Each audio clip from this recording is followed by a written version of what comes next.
Anthony Enahoro was leading anti-colonial protests as a schoolboy at King's College, running a national newspaper by 21, and moving Nigeria's first parliamentary motion for independence by 30. The motion failed in the room. It didn't fail anywhere else. What follows is the fullest version of his story: 3 prison terms as a young journalist, an international incident that reached the British Prime Minister, a treason conviction handed down by the very country he'd fought to free, and a final act, decades later, standing against a dictator. Student agitator Anthony Enahoro was born July 22, 1923, in Uromi, the eldest of 10 children. He was educated at Government School Uromi, Government School Owo, and King's College in Lagos. At King's College in the 1940s, he became a student leader, organizing protests against Britain's decision to draw Nigeria into the Second World War. He was building a reputation for confronting colonial authority head-on before he held any real position at all. The youngest editor in 1944, Enahoro met Nnamdi Azikiwe, who sent him to Ibadan to edit the Southern Nigerian Defender.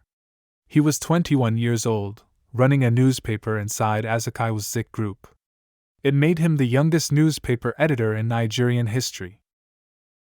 He went on to edit the Comet in Kano and serve as associate editor of the West African Pilot, building a national platform before most people his age had finished building a career. 3 prison terms as an editor, Enahoro kept colliding with the colonial government. In 1946, he served 9 months for exposing colonial misconduct in the Daily Comet. In 1947, he served 12 months for a speech denouncing the treatment of Nigerian troops serving in the British Army. In 1949, he was imprisoned a 3rd time for defying a government order and chairing a lecture for Azikiwe's Zikist movement. He was jailed 3 times before turning 27, and each sentence built his reputation rather than ending his career.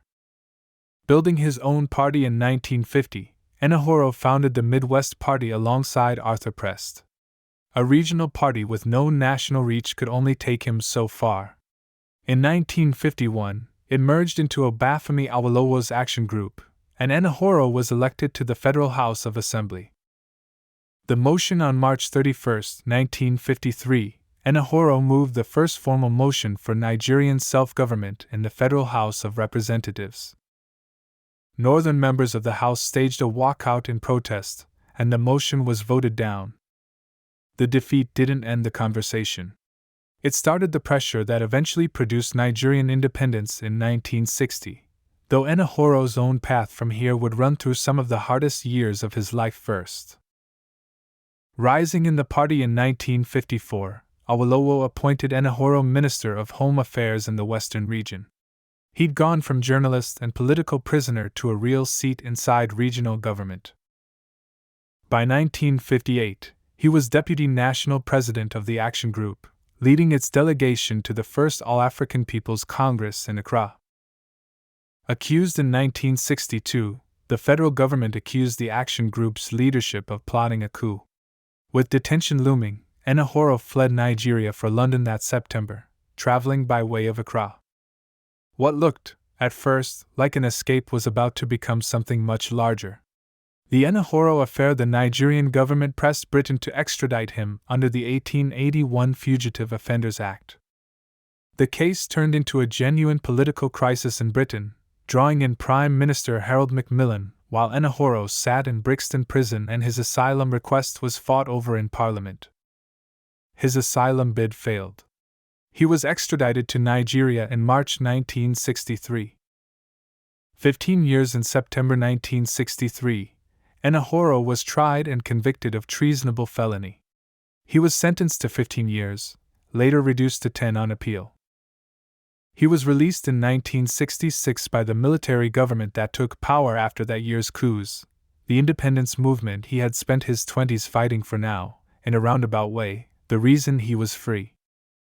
The long second act in 1967, General Yakubu Gowon appointed Enahoro Federal Commissioner for Information and Labor, a post he held through the Biafran War until 1974.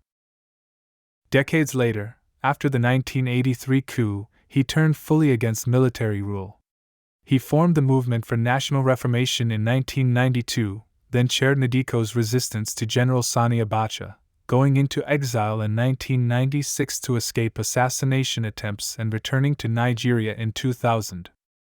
He died in Benin on December 15, 2010, remembered by many as the father of Nigeria state.